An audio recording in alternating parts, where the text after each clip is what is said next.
Swami Vishnu-devananda talks about his early life. This was recorded during the TTC, Grass Valley, Yoga Farm, California in the early 1970s. Under the tree. Still, Tadavinamunja Jasha Bhasha. Still, attachment, desire don't leave us. With all these things. Okay, ready?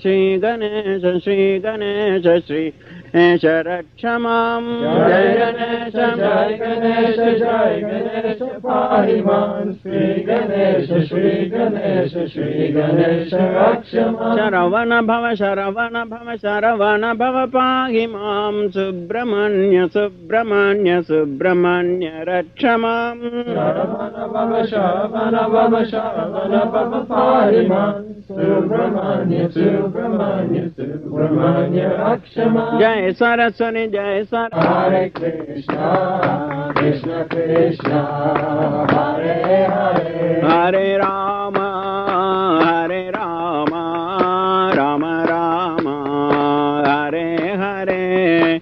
Hare Krishna, Hare Krishna, Krishna Krishna, Hare Hare. Hare Rama, Hare Rama, Rama Rama, Hare Hare. Hare Krishna, Krishna Krishna, Hare Hare. Om Namah Shivaya, Om Namah Shivaya, Om Namah Shivaya, Om Namah Shivaya, Om Namah Shivaya, Om Namah Shivaya, Om Namah Shivaya, Om Namah Shivaya, Om Namah Shivaya, Om Namah Shivaya, Om Namah Shivaya, Om Namah Shivaya, Om Namah Shivaya, Om Namah Shivaya, Om Namah Shivaya, Om Namah Shivaya, Om Namo Narayanaya, Om Namo Narayanaya, Om Namo Narayanaya, Om Namo Narayanaya, Om Namo Narayanaya, Om Namo Narayanaya, Om Namo Narayanaya, Om Namo Narayanaya, Om Namo Narayanaya, Om Namo Narayanaya, Om Namo Narayanaya, Om Namo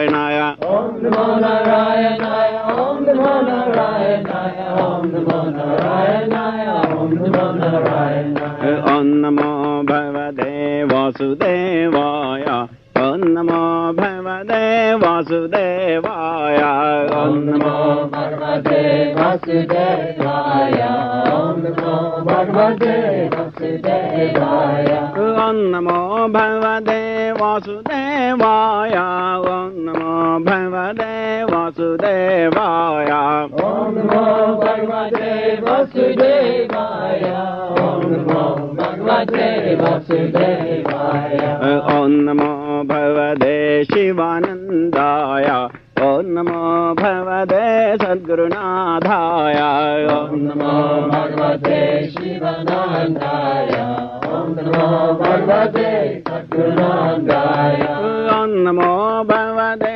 Sivanandaya, Om Namo Bhagavate Sadgurunadhaya, Om Namo Bhagavate Sivanandaya, Om Namo Bhagavate Sadgurunadhaya. Shri Ram Jaya Ram Jaya Jaya Ram, Om Shri Ram Jaya Ram Jaya Jaya Ram, Shri Ram Jaya Ram Jaya Jaya Ram, Om Shri Ram Jaya Ram Jaya Jaya Ram, Shri Ram Jaya Ram Jaya Jaya Ram, Om Shri Ram Jaya Ram Jaya Jaya Ram, Shri Ram Jaya Ram Jaya Jaya Ram, Om Shri Ram Jaya Ram Jaya Jaya Ram. Krishnam Vande Jagadgurum, Shri Krishnam Vande Jagadgurum, Krishna Vande Jagadgurum, Shri Krishna Vande Jagadgurum. Shivaya, Om Namah Shivaya, Om Namah Shivaya, Om Namah Shivaya, Om Namah Shivaya, Om Namah Shivaya, Om Namah Shivaya. Om Tat Sat, Om Tat Sat, Om Tat Sat, Om Shanti, Om Peace, Om Shalom, Om Tat Sat, Om Tat Sat, Om Tat Sat, Om Shanti, Om Peace, Om Shalom, Om Tat Sat, Om Tat Sat, Om Tat Sat, Om Peace, Om Shanti, Om Shalom, Om Tat Sat, Om Tat Sat, Om Tat Sat, Om Peace, Om Shanti, Om Shalom, Om Tat Sat, Om Tat Sat, Om Tat Sat, Om Shanti, Om Peace, Om Shalom, Om Tat Sat, Om Tat Sat, Om Tat Sat, Om Shanti, Om Peace, Om Shalom,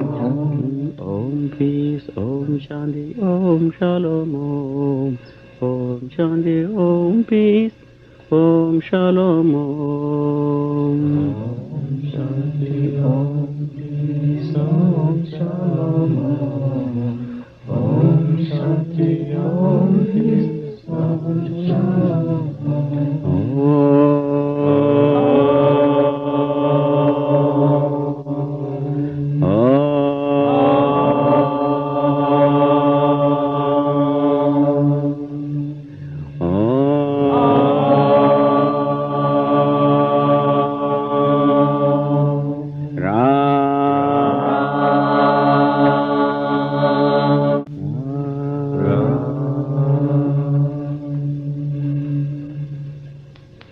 Guru Brahma, Guru Vishnu, Guru Deva Maheshwara, Guru Sakshat Param Brahma, Tasmai Shri Gurave Namah, Ajnanadamirandhasya Jnananjana Shalagaya, Chakshurunmilitam Yena, Tasmai Shri Gurave Namah. Om Namah Shivaya Gurave Satchidanandamurte Nishpavanjaya Shandaya Shivanandaya Te Namah Sarvamangalamagalye Shive Sarvartha Sadhike Sharanye Trambage Gauri Narayani Namostude Narayani Namostude. Venerable immortal souls,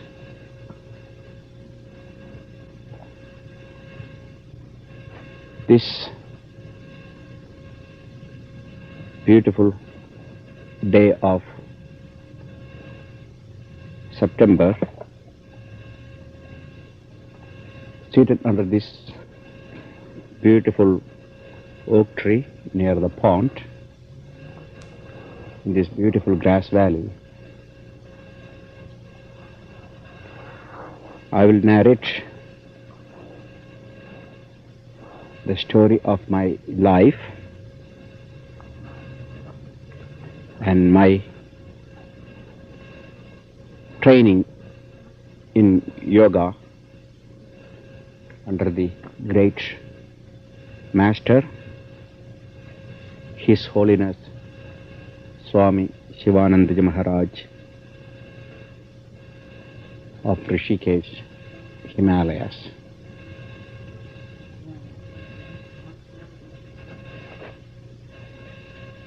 I come from southernmost part of India, known as Kerala,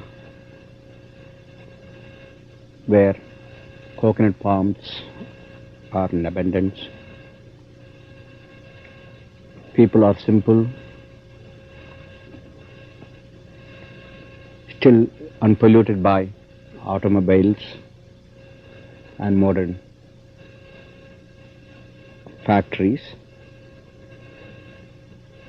Villagers live the same way as their ancestors lived, where little change had taken place in towns and other rural areas.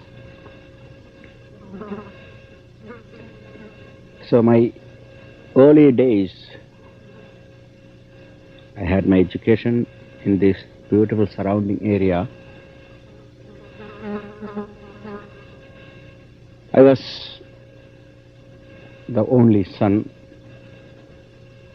though I had an elder sister 10 years older to me. And mostly I was left alone in the farm where my father used to live. And I had to walk about 4 miles to school and 4 miles back when I was about 4.5 years old. Well, after finishing my studies, somehow there was a call, unknown call. I was only 16 at that time. I finished my high school. The call was so intense,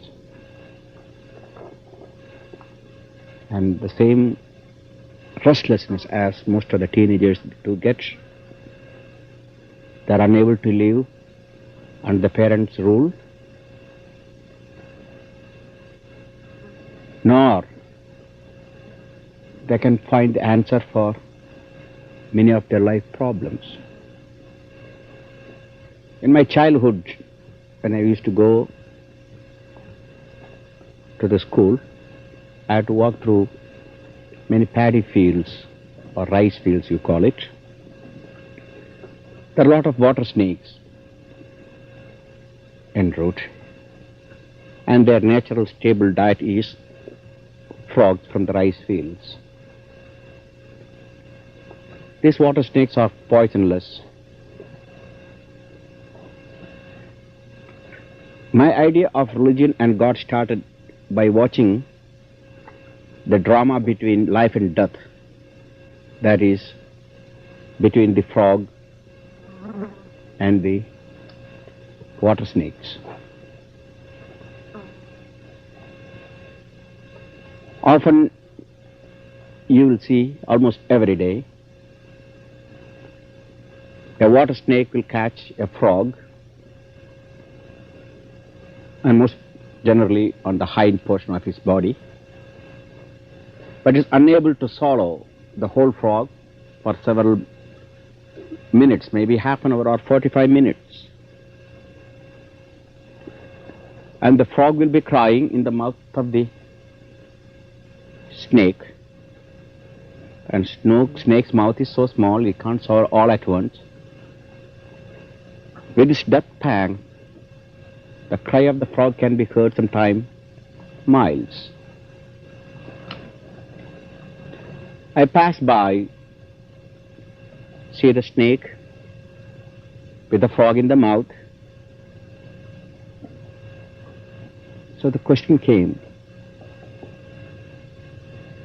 that frog is now in the mouth, about to be swallowed, maybe another 10, 20, 30 minutes. But the suffering it has to undergo is unbearable for my child's mind.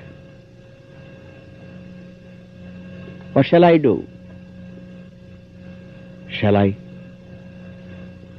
kill the snake and let the frog out from the mouth of the death? Or shall I pass by? It's not my business. But my child's mind, it didn't give me satisfaction to run away from that scene. Suppose if I deny the snake its meal, that is the frog, it also going to starve. There will be pain for the snake too. I don't know what to do. Why such cruelty exists?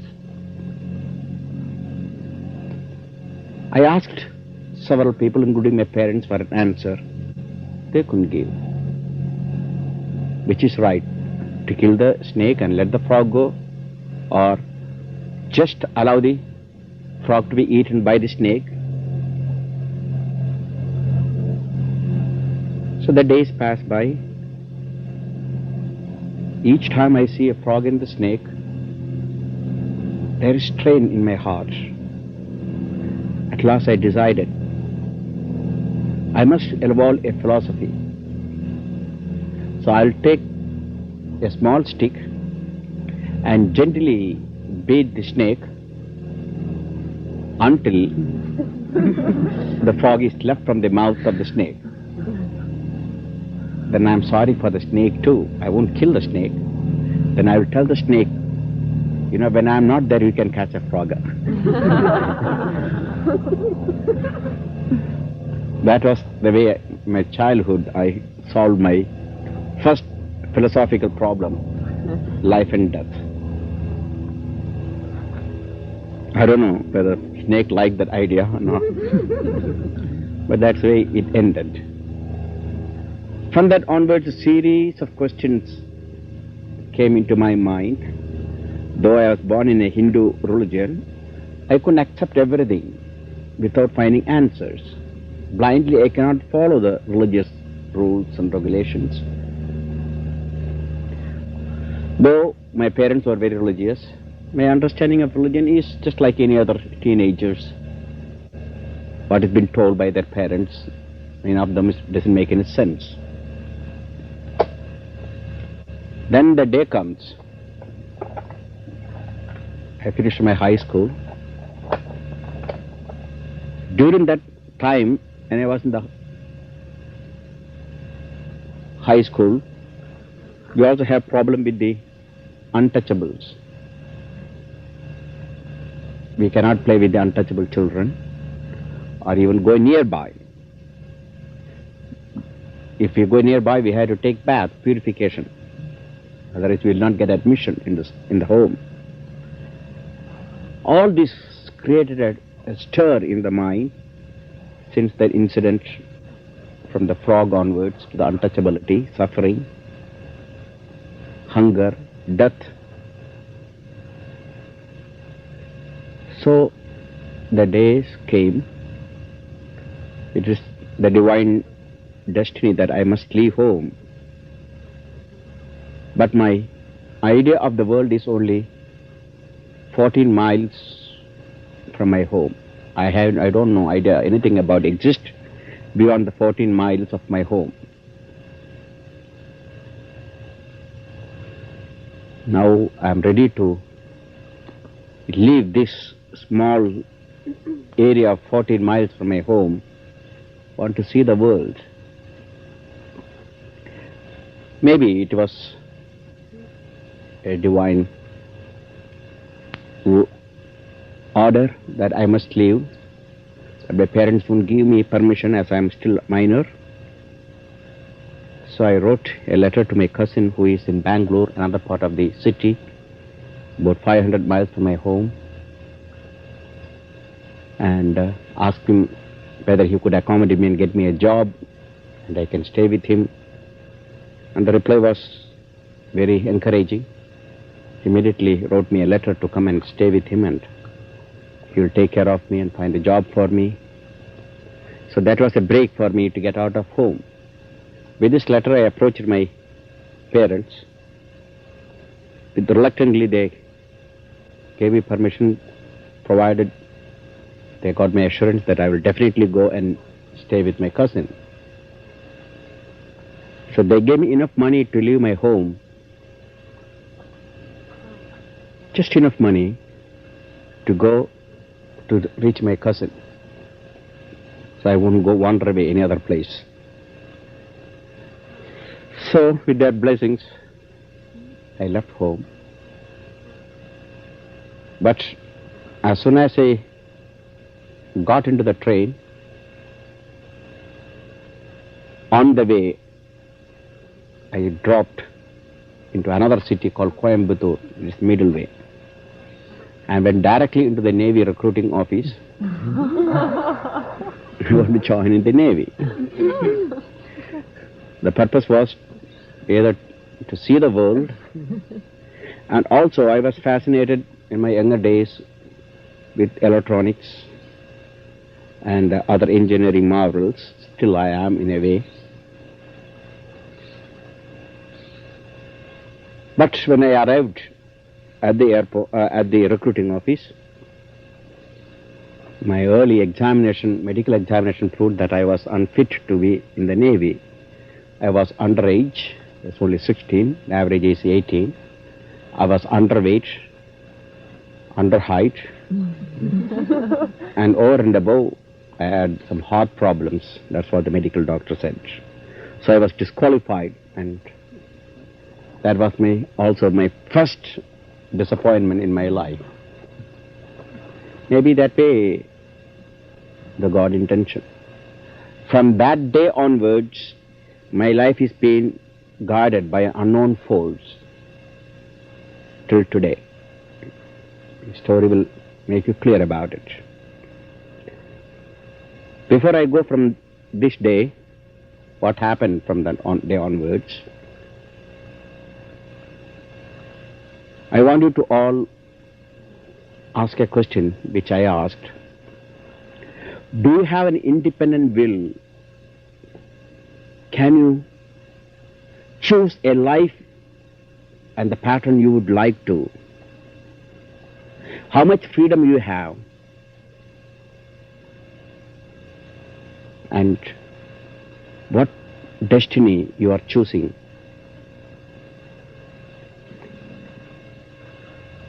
And my answer for that is, so far I know, there is some unknown force guides my life, which I feel same you too, your life too. Well, you can conclude when I finish the story from here onwards, from this day onwards. Everything is guarded by some unknown force. So with great disappointment, I left the recruiting office. Now I got no alternative, either to go back home or go back to my cousin. Naturally, I do not want to go back home. So I had enough money to buy the ticket now to reach the cousin who is in Bangalore. So I came to the railway station, got my ticket. I had only one tiny bag with a few clothes and personal belongings, waiting for the train to arrive. Well, there was some delay always it happens in India. Train always late, never in time, those days especially. At that moment, there's another young man just came to the station and looked at me. Hey, friend, I saw you in the recruiting office. What happened to you? He recognized me. I didn't recognize him. He saw me at the recruiting office. He said I was disqualified by medical authorities. So he asked, what are you going to do? So I'm going to see my cousin who is in Bangalore. He was an utterly stranger here for me, this boy. He must be a couple of years older to me. I'm at that time 16. He's about 18 or so. And he appears to be very interested in me. So he asked several questions, my qualifications and so on. By the time the train came, he said he's going to Madras. That is the same train, actually goes directly to Madras, the capital of South India. Quite young and new to this world. First time I enter into this world all alone. And with a strange boy to a strange city, without money, without any help, is far beyond my understanding. So I naturally declined, thanked him for his offer. But the boy was very adamant. By that time it was 1 o'clock in the morning. I had to get out from the train and change the train. And he held my hand and will not let me go. Said, you must go to Madras, you cannot go to Bangalore. It didn't make any sense. I was astonished, in a way a little bit frightened, numb, leaving home first time. With this confused mind, sleeplessness whole night, and this firm kind of persuasion by the young man, I decided to go with him. So I stayed. The train left early morning, 6 o'clock. We arrived in Madras Central Station, first big city I ever seen in my life. India, the railway stations are very crowded. It's not like you see in the West. Sometimes you cannot get into the or out of the train if you are in the third class compartment. Sometimes you have to go through the window, and not by yourself. The porter will take you and push you through the window. You have to pay few pennies, and then he will lift you and push you through the window, and people inside will push you out. And if you are lucky, you are inside. And inside, once you are somehow got in, there's no place to sit down, let alone you can stand there. So that way is the journey. But somehow, whole nights without sleep in a third class compartment, we two young men arrived in Madras Central Station, and I had my ticket to Bangalore, but I got no ticket to Madras. My friend assured me that he will get me the necessary amount for the change of fare. And I was a little bit dozed off when the train came. And then there was a ticket collector who is checking the ticket. And he asked my ticket. I handed over my ticket, my Bangalore ticket, instead of Madras. And I looked for my friend for help, but he wasn't there. He just slipped away. I got helpless, I got no money. The ticket collector said that if I didn't pay the extra fare, I had to go to jail. So I told him the truth about how I came. That is material for him. He wants the money. So he asked me to take my bag and follow him. But I couldn't find my friend, I said. At that moment, my friend's bag also left there with me. The ticket collector asked me to take his bag also with me and follow him to the station. So I took his bag also and my bag and followed him to the police station in the railway station. As I was going, suddenly my friend came and slowly tried to drag his bag from me. I let it go. I didn't know why, what is exactly his idea. I got no idea at all. But the ticket collector pulled him also to the railway station, to the police station. So we both were inside. And again I told the whole truth to the inspector there. But they wouldn't believe anything I said. Until I paid, we will both have to go to jail. But anyhow, my friend had a fountain pen those days during the war. Everything is very costly. Many things are not available. And this is a blackbird fountain pen, well known at that time in English make.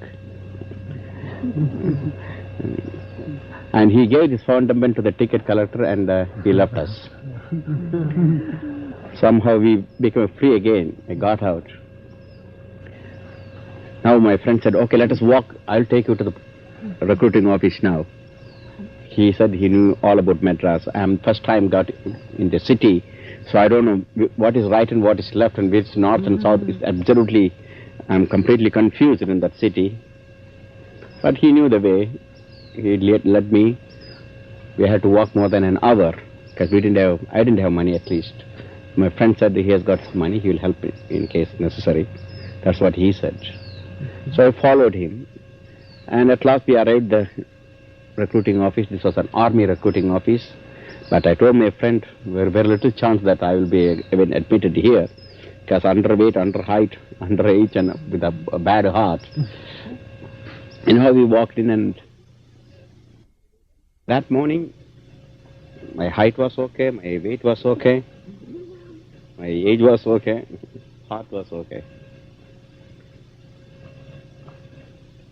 And evening I had to write written examination. That's no problem. For me it's only I can't change my height and weight. but they changed it anyhow. That's the way divine will works. And it's the lunch time now. I was almost didn't have anything for last 24 hours. I was really hungry. Naturally, I don't have any money. So my friend said, well, I'll take you, let us go and have something to eat. So not only he took me with him to a restaurant, but he also took 2 recruiting officers with him. So we all arrived in a restaurant, but luckily he chose a Muslim restaurant. The idea is that I'm a vegetarian, born vegetarian, I don't take meat. And in this restaurant they serve meat, and that's the main dish there. Can't get anything else. So naturally I couldn't, first of all, say that I won't go. So I sat with them, but I couldn't eat anything, as perhaps you may not know. If you are a born vegetarian, you can't see the smell of meat. Maybe it is something like someone gives to you a rat for breakfast. How do you like it? The same way I feel about meat, because that's the way we have been brought up. Meat is dirty and filthy, so we can't take. So though I was hungry and starving, and my friends were all enjoying very delicious dinner, and I was watching them and suffering without eating anything. And I had a piece of bread and a little bit of sugar and a little bit of water. And they had a sumptuous meal. And the 2 recruiting officers and my friend finished their lunch, and my friend said, I'll just come back and I'm going to get something to buy, maybe a cigarette also next door. Please wait for me. So he left us and left. I never came back. He had his meal and he left me. And the recruiting officers waited, and by the time we had to go for afternoon exam, and my friends no more coming. So they asked what happened. I don't know. Then I told the whole story. What happened? They couldn't believe. Now who is going to pay for the bill? The recruiting officers, they didn't bring, they were pulled out from there. So they asked me to pay for my friend's bill. I said, I don't have any money. So we all stuck there. But luckily a man came from my hometown, which I don't know him personally, but I casually met him at the procuring office. And so he just happened to be passing by, and then he saw me there, and I told the whole story. Then he gave the bill and left us from the hotel restaurant. So again a free man, second time. And came to the recruiting office, had afternoon exam, and thus I enlisted in the army, in the engineering corps. That is my first step into not military life, but to yogic life. I always pray for that boy who brought me to Madras. It is again divine will that somebody came to drag me to a place,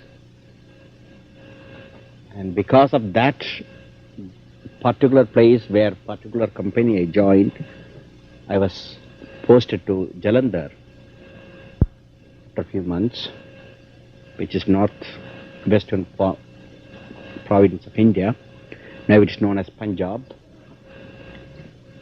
And there I came to know about my great future master, Sri Swami Shivananda. So it was only a long journey to bring me back to the place where I should be. So I came to this new headquarters in Jalandhar afterwards in the Punjab. After 6 months of basic trainings on all aspects, military life, including a rifle shooting. Though I was 16, I was carrying life taller than me. I was dragging the rifle literally. Though I was still a 90-pound vehicle. I was only 99 pound at that time when I joined. But anyhow, all the things, I was not a soldier. I was in the engineering course. I don't have to go fighting. But still we had to learn the rifle and other things for self-defense. So after the training, all my friends were taken to Iran, Iraq and other battlefields area. But surprisingly, I was the only person detained in the depot battalion of our headquarters, that is in India. I did not go to the field at all, though I would like to go and see the suffering there. Others do not want to go, they all went, and I was detained. No one knew why. Everyone was amazed. It's impossible to stay at that time in the peaceful area. And again, that is the divine way I should be. Then my life became a little easier. I had my private quarters, orderly to look after the basic things. Life became a little easier, though still it is same discipline. That is where philosophy is. Do and die, don't ask why. Well, with this philosophy, you have been trained. Then suddenly,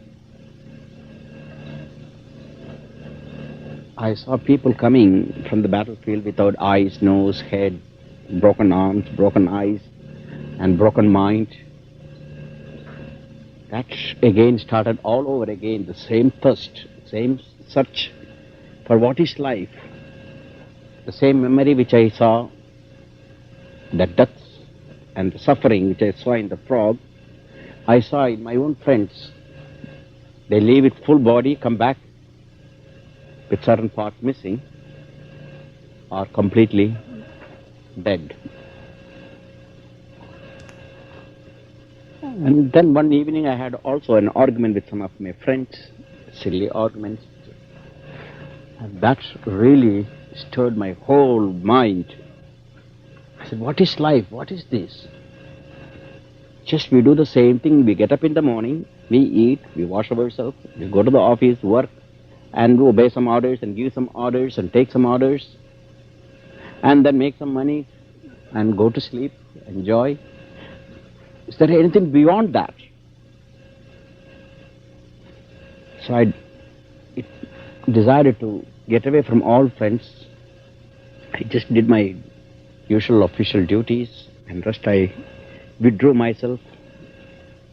And that day next morning I went to my office, I was looking for some lost letters, but I didn't see any letter there. But I saw something else. And the letter I was looking was in the waste paper basket, I thought.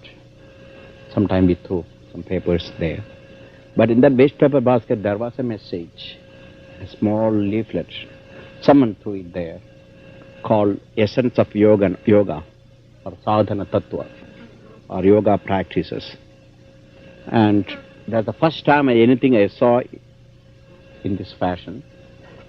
And the man who wrote this small, simple leaflet, which is almost crumbling, his name is Sri Swami Shivananda, Rishikesh, Himalayas. And I read the contents, which is very simple. With simple few headlines he started. An ounce of practice is better than tons of theories, like religious theories. And then he gives a simple way how to find peace. He started with this health culture. That's sub-headline. Second, energy culture. Third, fourth, psyche culture. And last, spiritual culture. About simple health, will, psychic, spiritual, mental cultures. And he gave the method to get success in all this. For health culture, he asked to asanas and pranayama. I didn't know anything about asanas and pranayamas, but I know the meaning of it, because that Sanskrit word asana means posture. In fact, I have seen when I was a small child, one yogi came to my school and he demonstrated a few yoga postures, so I could remember even that at that time. At that time, yoga itself was not well known. And so, I want to study yoga. I want to not only study yoga, all this, what is written, is the thing I am looking for in my life. But I must find this man wherever he is. And his writing actually pierced my heart. But to reach Rishikesh Himalayas, which is about another 600, 700 miles from my army camp, it's almost impossible during the war, because of, first thing, we are not allowed to leave the army camp more than few hours a week. That is, on Sundays we are allowed to go 2 hours to the city. And now I want to go 2-3 days off from the camp, which is almost impossible. Anyhow, I made an application and see what happened. And it was sanctioned again. Again, that's God's will. I arrived Rishikesh and I saw Swami Shivananda first time. That changed my whole idea of life.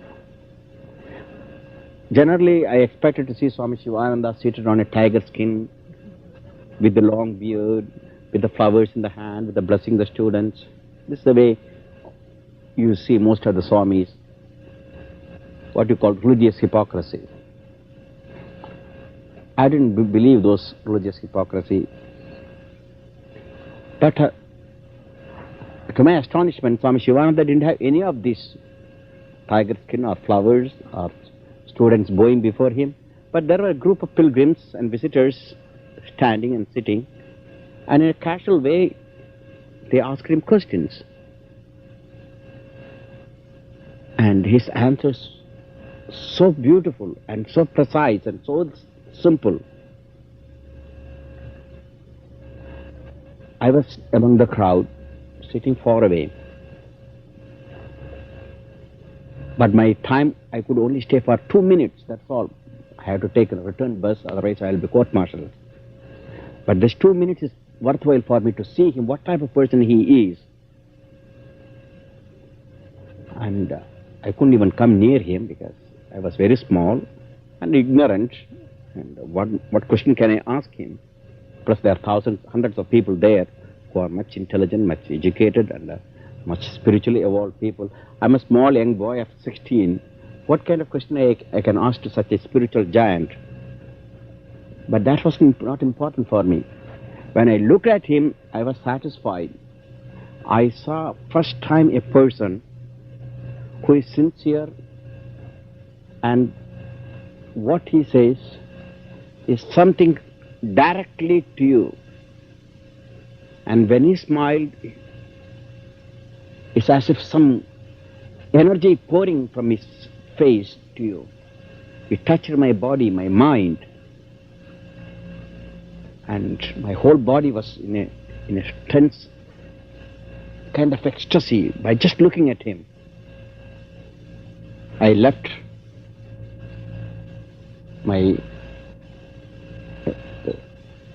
the future master at that moment, because my encounter was only 2 minutes at that time, and that also among a group of people. So I rushed back to return bus, came to the next station and got my train back to my army camp for my regular usual duties.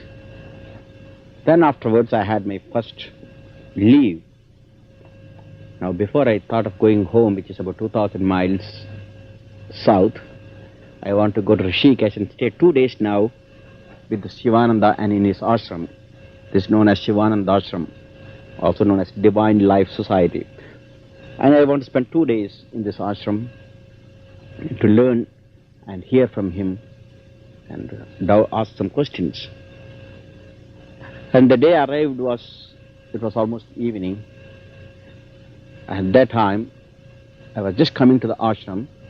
Swami Shivananda with his disciples also coming from his small tiny office from the top of the hill, coming down to the Ganges bank where his cottage is situated. And I was coming towards the office, and he is coming off from the office. So I came face to face with him. But now there is a problem. If I stand in front of him as he is coming down, it is a customary thing in India that we must bow our heads before all saintly people, all Swamis or holy men. Swami Shivananda is not only a Swami and a holy man, he is also considered to be one of the greatest masters of India. Still, I don't know much of his biography, little bit only I know about him. But I am not ready to bow my head to anyone, to any holy man, including Swami Shivananda. Because after all human beings are equal. Why should I bow my head before Shivananda or to any holy man? But if I stand in front of him without bowing my head, it is something like a very rude way of seeing somebody, especially a holy man. So I don't want to be rude, and especially in front of his disciples and him, and it looks very awkward for me. So I just left immediately and hid myself in a corner. So I let Shivananda and disciples pass by. Shivananda came down as he was passing down, and suddenly he looked at the corner, there someone is hiding. So he stopped for a minute, looked at me. He came straight away towards me. You are coming from Jalandhar? And he bowed before me and touched my feet. I am here standing like a statue. Here is a man, a giant actually. He is both spiritual giant, plus physically he is quite tall, over 6 feet. And there his 6 feet body bowing before a silly idiot stupid me. Touched my feet. That particular action shook my whole body this time. And that is the first time I ever bowed my head to anyone. I fell at the feet of Swami Shivananda at that moment with all my heart, with all my love. And till this day, I do not think so any human being on this earth could make me bow with my head, with my love, with my devotion. But Shivananda taught me in a simple way. He saw my heart. What is hidden there? What is this egoistic nature? He saw my dirt in me. But without hesitation, he taught me greatness of a sage is humility. Higher you go in the spiritual heights, the humbler you will be. And Shivananda proved that to a simple boy like me. So at that moment I accepted him as my teacher, my master, and everything. But still many tests I had to pass through. This is only first test and first lesson I had. And Shivananda then asked me, stay for a couple of days. I said, yes, I am going to stay. And asked one of his disciples to take me to the kitchen and get something for me to eat. That is very generous of him to do that to me. And that particular evening, just sunset time,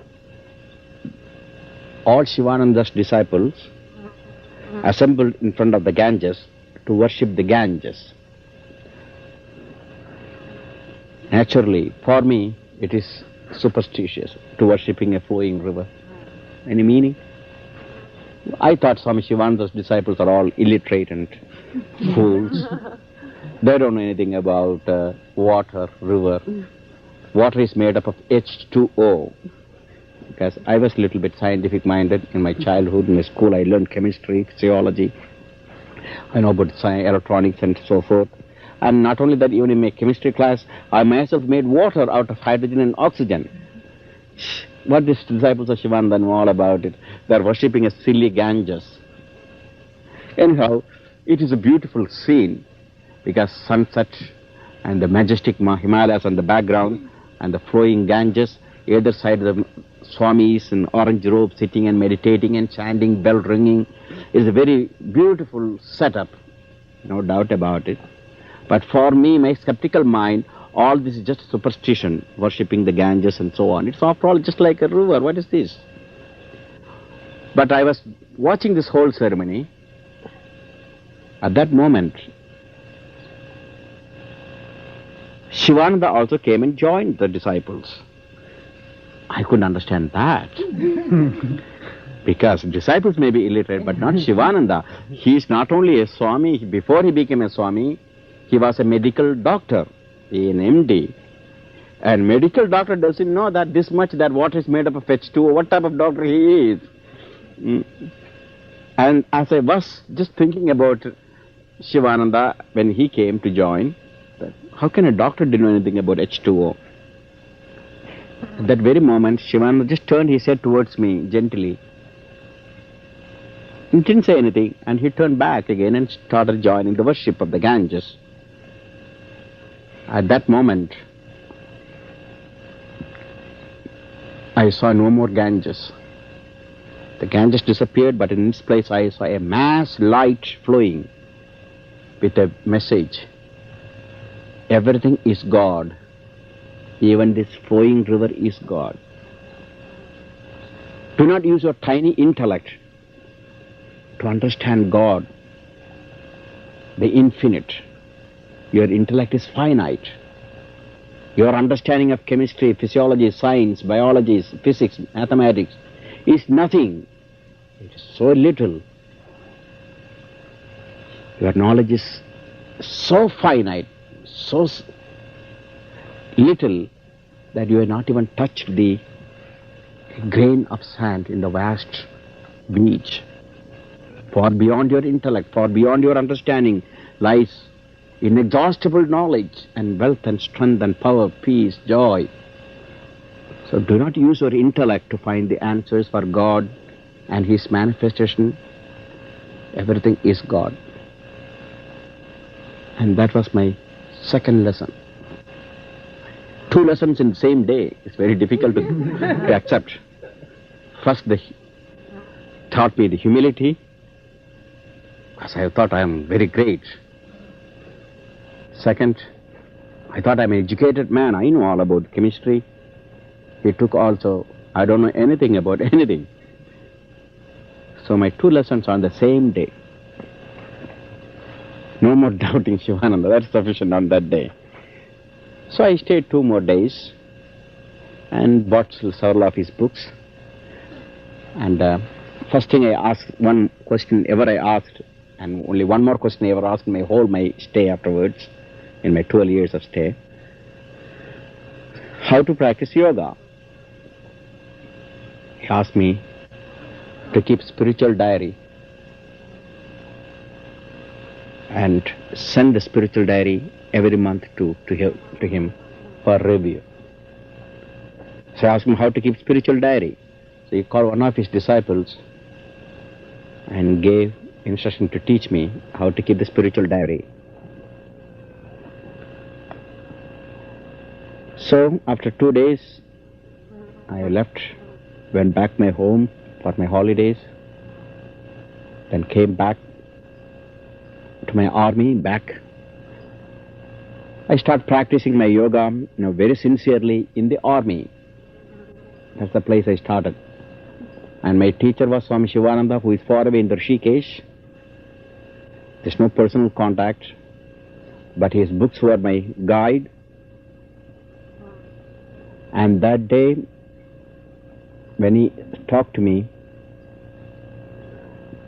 I am able to practice all asanas and pranayamas without much difficulty. It came to me, something he opened, something came to me. And I was practicing asanas and pranayamas 4 o'clock in the morning in the army camp. I used to hide myself in the mosquito net, because others, I don't want to see what I am doing.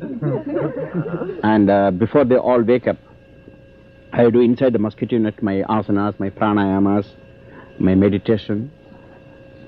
And so by that time, my friends are all woke up. I finished my as if nothing happened, because I don't want anyone to know what I am doing. So this way, in a most difficult situation, I started my yogic practice. It came to me everything so naturally in the early stage because of my master's grace, and he touched my subconscious and opened my past knowledge. Now the war is over and they asked me to stay, but I said no, my work is over with the army. Now I am going back to my home and I want to help my poor children of my hometown, many illiterate and poor and hungry children. So I want to educate them and become a school teacher, a simple job, looking after my land and my home and teaching. This was a thought of my simple profession I want to take. So I came back home and I want to finish my further study. So I went to college to get my teacher's training completed. And after some time, in the middle of this college course, I had an invitation, that is in 1947, exactly a year and a half after I met Swami Shivananda. I was in my home about 2,000 miles away, and the Himalayas, where Master Sivananda Ashram is, situated about at least 7 days journey from my hometown by train. Train goes very slowly there, and it stops many places. So within 2,000 miles it takes 7 days. So from the south to north it takes 7 days, and another 7 days journey back, 14 days it takes journey. So I want to attend the invitation which they sent to all the students and members about Swami Shivananda's 60th birthday, Golden Jubilee celebration, which they are going to celebrate on 8th September 1947. I decided I must go and pay my homage now to my master. I'm practicing yoga very seriously at my home and send my diary regularly to my master. And now and then I may get once in few months a small few lines from master's words through a letter. So I want to see him personally now. But I'm in the middle of my college course. I couldn't leave. But it doesn't matter. I must go this auspicious day and pay my homage. War is over. Things get a little bit smooth everywhere throughout the world. So I got my second time, this time permission from my parents. And I said I will be coming back in 15 days. I'm going to see my master. And my mother came all the way to the bus station to give me a send-off. And I got into the bus and I said goodbye to my mother. At that time a voice said, I will not come back. I will not come back my home. This is my last time you will be leaving home. I was frightened. No. It's not like the first time I left my home 2 years ago. At that time I was quite new to the world.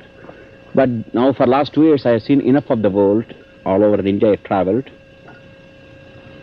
So I'm not going as a beginner who hasn't seen the world. But the voice said, I will not come back home. I was frightened in this time. My mother saw in my face something happening. She didn't understand why. I didn't tell her what happened. And the bus left. And I had series of things on the way. I came to Vrindavan, which I named this place where I am talking now. Vrindavan is the place where Lord Krishna played his divine play. And I want to visit this place, holy place, before I go to Rishikesh. So I came to Vrindavan. I visited all the holy places where Krishna played his divine parts. And at that one place I almost miraculously saved by again God. I was standing on the road crossing. A huge army truck came, almost crushed me. Just miraculous, about 2 inches above before me it stopped. It came to a screech. I had been crushed by that. I escaped from that. So with all the great again, the divine protection, I arrived 1st September 1947 at Sivananda Ashram. That 1947, 1st September, is a memorable day again in my life. That year, thousands of people coming from all over India and some abroad to greet the great master and pay their homage on this holy birthday. I was one among thousands. I was also young, only that is just about 18. Everyone has given some job because September 8th is a big day, huge function. Everyone has got a lot of jobs to do. And so earlier visitors have given allotted various duties. I was saying I was given a simple job of keeping the monkeys away from lintels. There are a lot of monkeys in Rishikesh, and they had to dry the lintels in the sun, and the monkeys sometimes come and snatch and disturb everything. So they gave me the simple job to keep the monkeys away from it. So I had a stick with me and asked the monkeys to keep away. And sometimes I play with the monkeys, so a little bit here and a little bit there, but not to get into the main. I enjoyed my job, very simple and very nice, to watch the monkeys and to stay in the sun and looking after the thing. Others had more responsible and more difficult jobs. I was lucky. But as I was doing my simple job of keeping the monkeys away, it was more for not work for me, it's more play for me. Swami Sivananda this time came and he was going up from his office work. And this time he looked at me. Stay here. Yes, Swamiji. That's all I said, without even thinking. Then I knew, why did I give this word, I will stay? Because according to our early training in my home, in my parents, if you say you are going to do something, if you gave word, you cannot take it back under any conditions. Now, I gave word not to an ordinary person, to a great sage. I said, I will stay here. I wasn't even prepared in any way, except now I remember that message I got when I left my home. I will not come back. It was so clear. And here it is. I'm stuck now. I cannot go back home. I gave my word.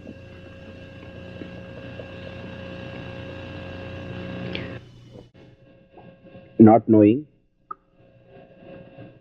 whether I got really strength to take my new life.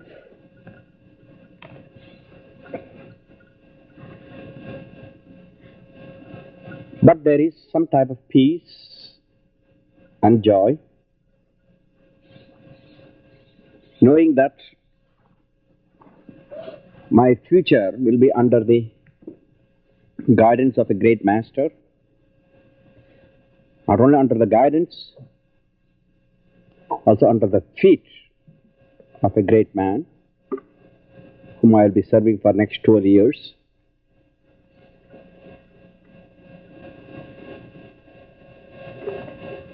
Also, there is a type of false satisfaction,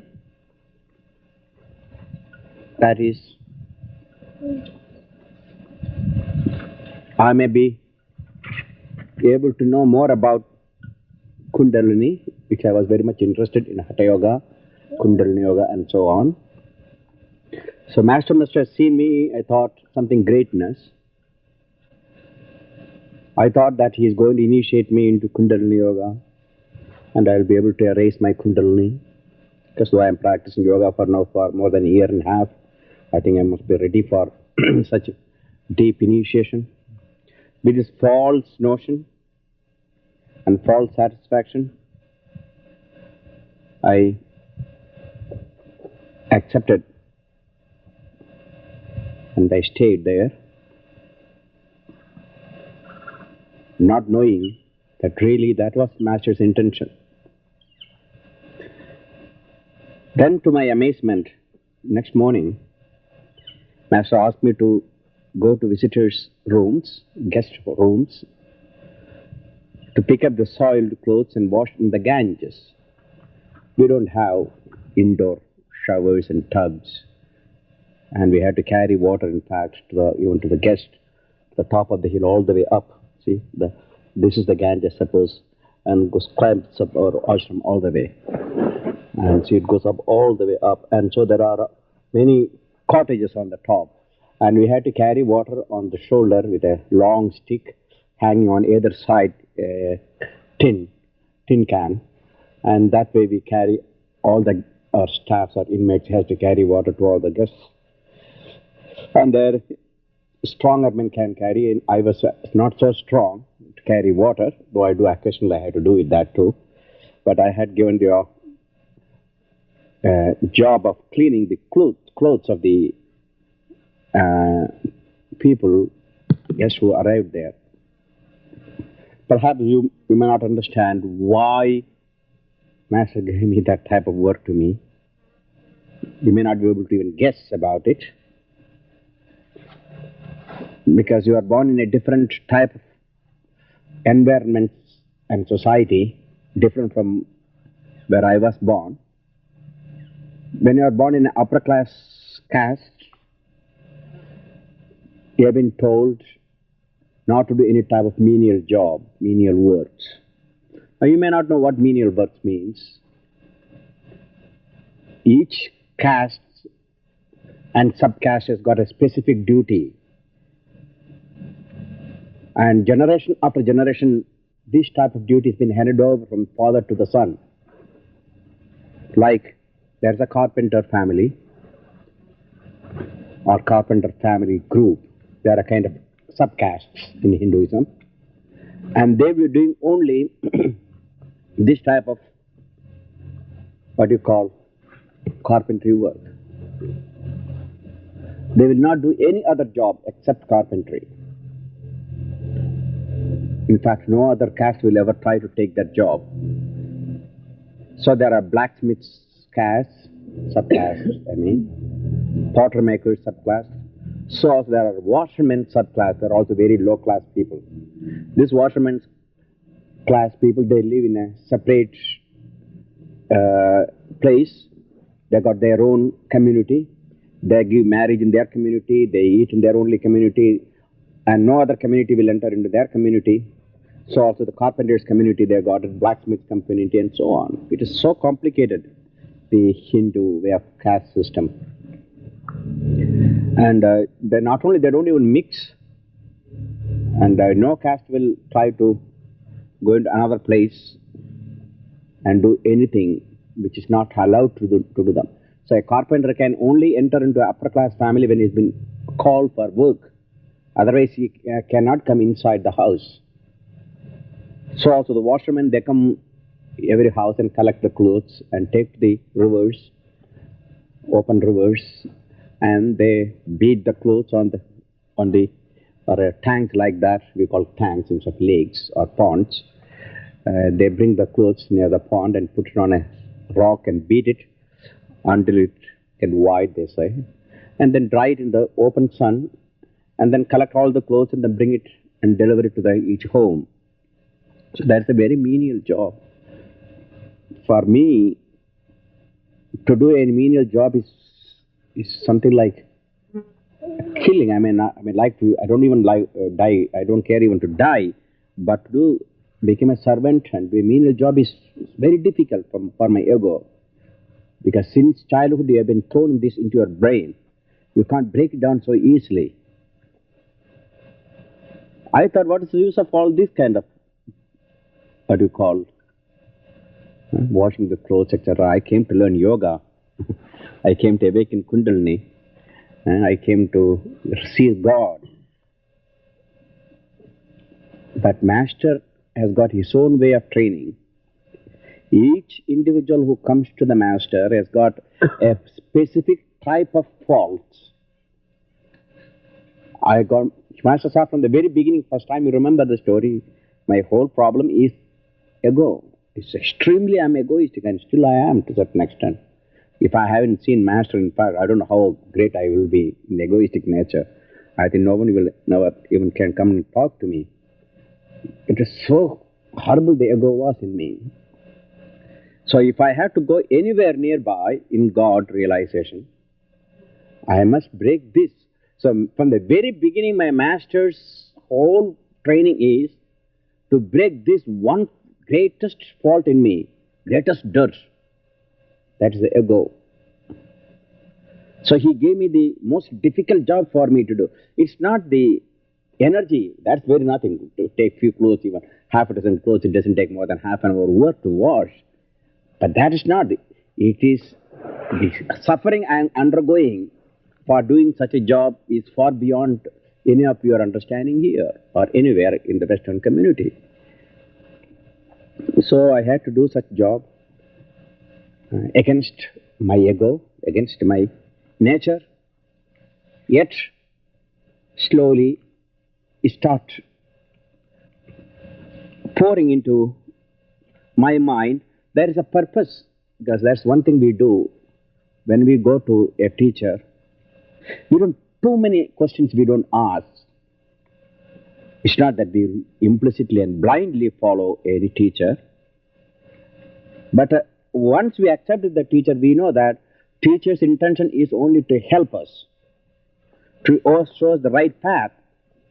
And we understand that teacher can see our heart, what portion he has to first try to correct before he can open the light. It's just like a mirror, your mind.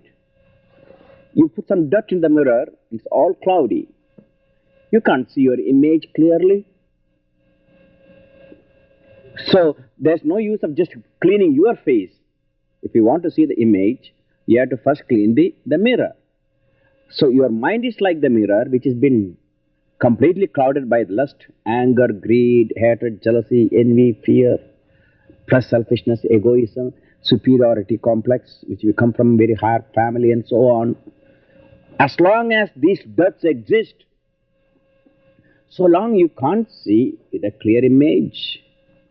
So from the very beginning, my training, as later on only I could understand that, not in the beginning, why Master did this type of things. I look back now, I can see the whole situation, how he systematically, without even telling, without even mentioning, step by step, he is trying to take some of the impurities, which is very, very firm. It is just like some dots in your cloth, which you cannot just wash with ordinary detergent. You have to use special enzymes, and which will eat even the cloth itself. That's the way. He has to use a special type of enzymes to break this type of dirt in my heart. So the days went on, and then we had to get up in the morning, 4 o'clock, and there's a temple worship in the 4 o'clock. I go early morning, I take a whole dip in the Ganges, and then we climb up to the top of the place where the temple is, and help in assisting in collecting flowers and worshipping, and then asanas, pranayamas, and group meditation. Then evening, then daytime, we got a lot. We are having different other jobs, except from this. Apart from the washing clothes, etc., which is only a small minor thing, we also have to work in the office. There are also typewriters and correspondents, and people come, and the guest departments and the books departments, and different departments are there. Each one has been allotted a particular job according to his education and his talents. And so, again, it is my fortune.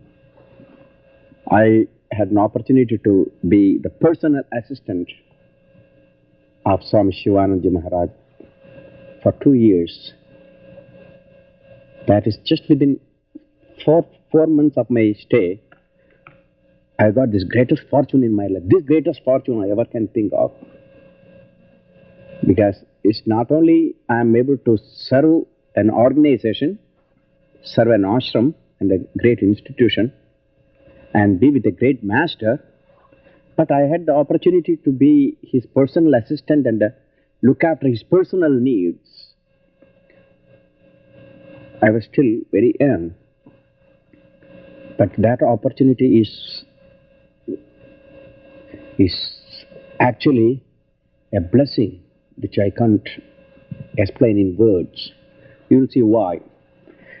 The next 2 years of my stay, my main duty is to attend Master and his personal needs. This is my general duty. After my morning meditation, and worship, etc.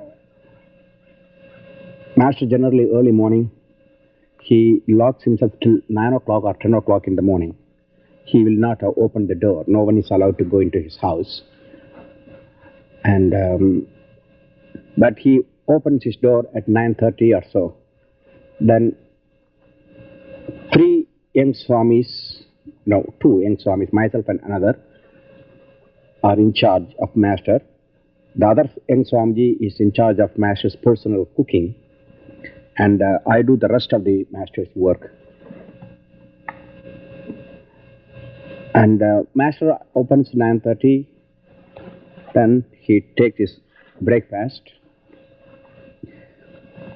and he will come up to the office. So I go and take his bags. He always carries 3 bags. He carries. It's a very funny way. Just ordinary paper bags. I'm sorry, cloth bags. One contains the important correspondence and which he has to give to various Swamis who are in charge of various departments. And another contains his special, he keeps a fountain pens and his glasses and his personal things. The third one contains fruits, nuts. You may ask why. It's not for him. Whenever he takes his food, one of his motto is serve, love, give. That's the basic motto of Swami Shivananda, basic philosophy. Serve, love, give, purify, meditate, realize. Serve and love and give. Without giving, you can't serve and love, you know. You keep everything for me. And I love you all, and I eat. That's not loving. You have to show that you are love in action. So Master not only served and loved, as I'll tell you some of his later, my experience with him, he shared everything. He never keeps anything. If there is something either, if there is 2 fruits here like that, he will give, immediately keep one for others, and he'll take. And then as he comes from his cottage, which is on the banks of the Ganges, and office is a little bit on higher level, on upper hill, and I carry these 3 bags, and Master will come out of his cottage, and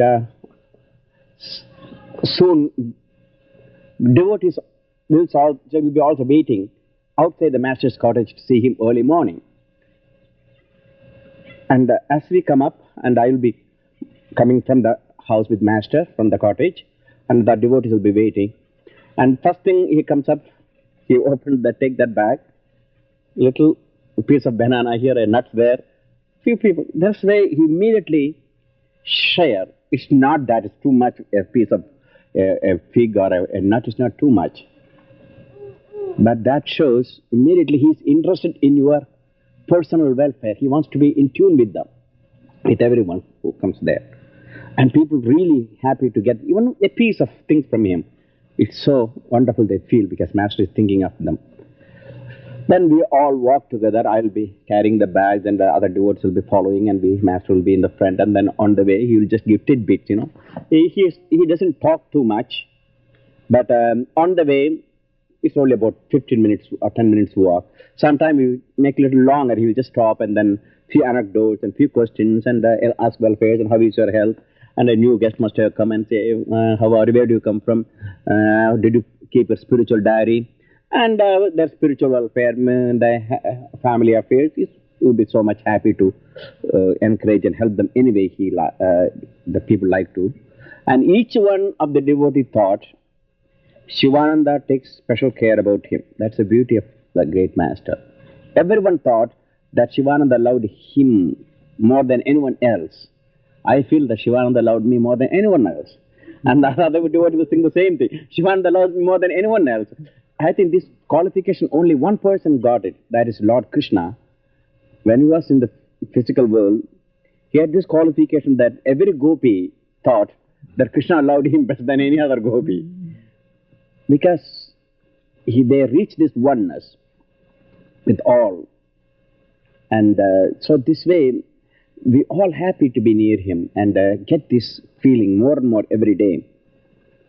So then we walk up and then arrive in the office, and he has got a sofa and a table, and we all sit on the ground and some typing, some correspondence. And he will just take his other bag, contain various letters, and call one by one. Oh, Swami Venkatesh, come here. Swami Chidananji, come here. And Swami Paramananji. And see, Swami, please reply this one, please reply that. And the master sometime, also I think the greatest psychologist you can ever see, master. He can not only see us, but many times he fooled us. Thought that he needs our advice.